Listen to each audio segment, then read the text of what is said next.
Thanks for joining me on episode 1345 of the Inspired Stewardship Podcast. I'm Deborah Heiser. I challenge you to invest in yourself, invest in others, develop your influence, and impact the world by using your time, your talent, and your treasures to live out your calling. Having the ability to mentor and be mentored is key, and one way to be inspired to do that is to listen to this, the Inspired Stewardship Podcast with my friend, Scott Mader.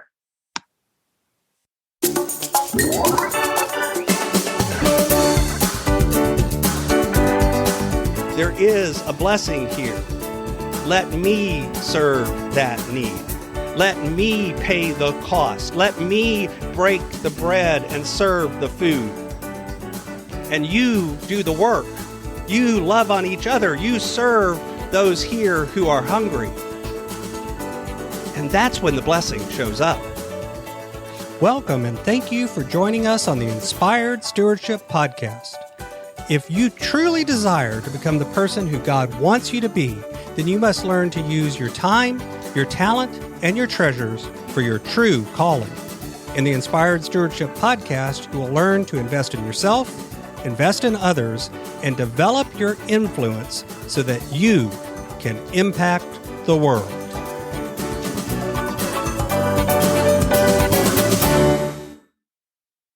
In today's Spiritual Foundation episode, I talk about both Genesis chapter 32, verses 22 through 31, and Matthew chapter 14, verses 13 through 21. I share how we often wrestle with ourselves and God, but the reason is to drive us to action. I also share how the question, what will it cost, is the wrong question, and instead, we should be asking, what is the need? Genesis chapter 32, verses 22 through 31 goes, "The same night he got up and took his 2 wives, his 2 maids, his 11 children, and crossed the ford of the Jabbok. He took them and set them across the stream, and likewise everything that he had. Jacob was left alone, and a man wrestled with him until daybreak. When the man saw that he did not prevail against Jacob, he struck him on the hip socket, and Jacob's hip was put out of joint as he wrestled with him. Then he said, 'Let me go, for the day is breaking.' But Jacob said, 'I will not let you go unless you bless me.' So he said to him, 'What is your name?' And he said, 'Jacob.' Then the man said, 'You shall no longer be called Jacob, but Israel, for you have striven with God and with humans and have prevailed.' Then Jacob asked him, 'Please tell me your name.' But he said, 'Why is it that you ask my name?' And there he blessed him. Jacob called the place Peniel, saying, 'For I have seen God face to face, and yet my life is preserved.' The sun rose upon him as he passed Peniel, limping because of his hip." And Matthew chapter 14, verses 13 through 21 says, "Now when Jesus heard this, he withdrew from there in a boat to a deserted place by himself. But when the crowds heard it, they followed him on foot from the towns. And when he went ashore, he saw a great crowd, and he had compassion for them and cured their sick. When it was evening, the disciples came to him and said, 'This is a deserted place, and the hour is now late. Send the crowds away so that they may go into the villages and buy food for themselves.' And Jesus said to them, 'They need not go away. You give them something to eat.' But they replied, 'We have nothing here but 5 loaves and 2 fish. And he said, 'Bring them here to me.' Then he ordered the crowds to sit down on the grass. Taking the 5 loaves and the 2 fish, he looked up to heaven, and he blessed and broke the loaves, and he gave them to the disciples, and the disciples gave them to the crowds. And all ate and were filled, and they took up what was left over of the broken pieces, 12 baskets full. And those who ate were about 5,000 men, besides women and children." Both of these stories, if you've been around church for a while, if you've been a Christian for a while, these are probably somewhat familiar stories for us. But in that first story of Jacob, I want to back up a little bit and I want to talk a little bit about what got us to this moment. Why is Jacob on this lonely riverbank in a wrestling match with a man or with God or whatever it is? And we'll talk a little bit about that in a minute. If you go back in Genesis, you'll see the beginning of the story. Jacob ran away from home. He urged by his mother and encouraged by his father because he had stolen the blessing that was rightly due to his brother, the firstborn, Esau. And let's say Esau didn't take it well. So Jacob left town. He headed off to some cousins in another town down the road, and he's been hanging out with them.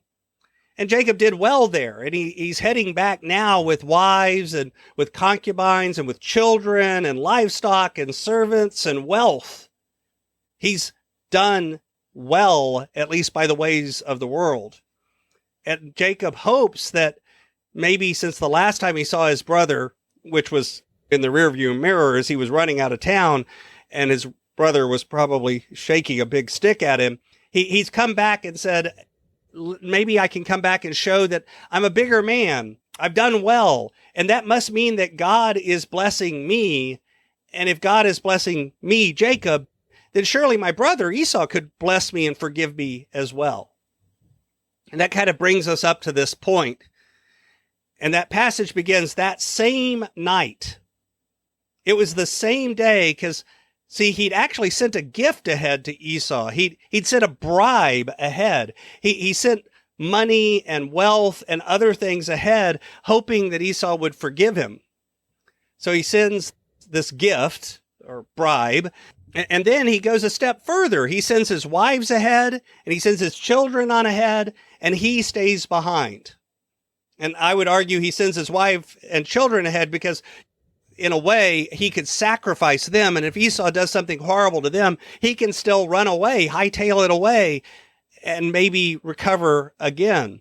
He could go hide out. Or maybe if you want to be more generous, maybe he sent them ahead and now he's going to sit there and think about his fate and what happened. Whatever it is, that same day, that same night, it says, a man wrestled with him all night long. The man never says his name. He never says who he is. It doesn't say it clearly.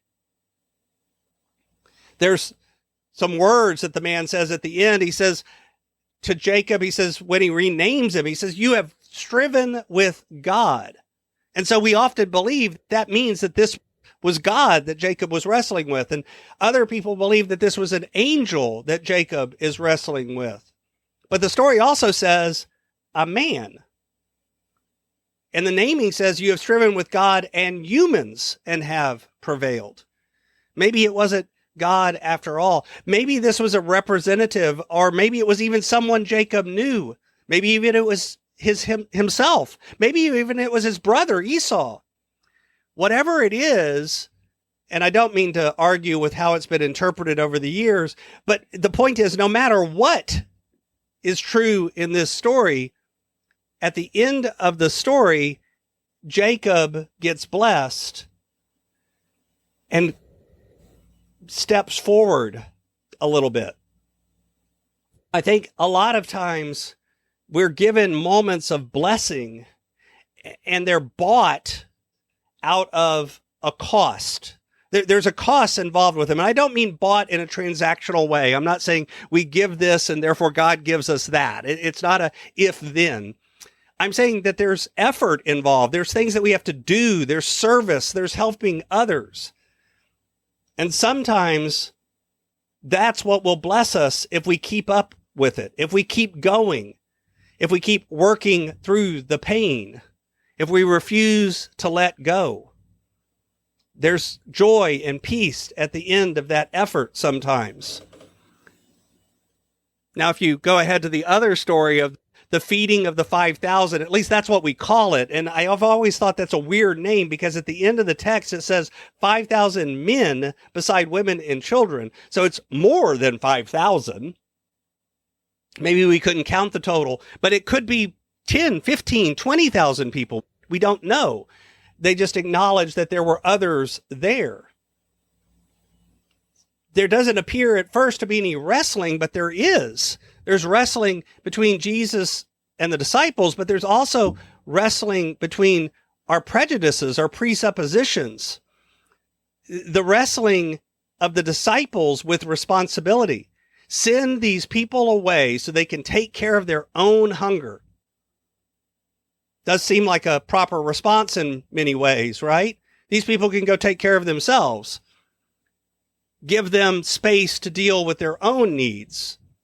Honor their freedom and their choice. But Jesus says, no, don't let go of these here that are hungry until they've shown us the blessing.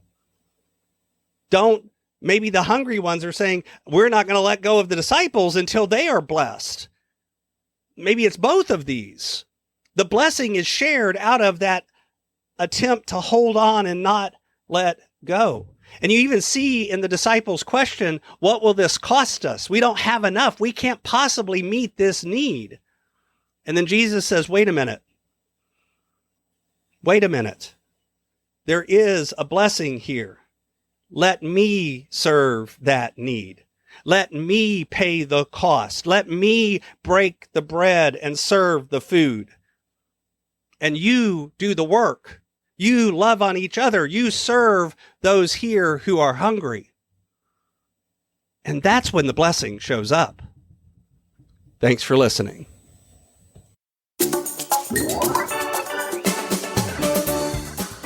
Thanks so much for listening to the Inspired Stewardship Podcast. As a subscriber and listener, we challenge you to not just sit back and passively listen, but act on what you've heard and find a way to live your calling. If you enjoyed this episode, please do us a favor. Go over to inspiredstewardship.com/iTunes rate, all one word, iTunes rate.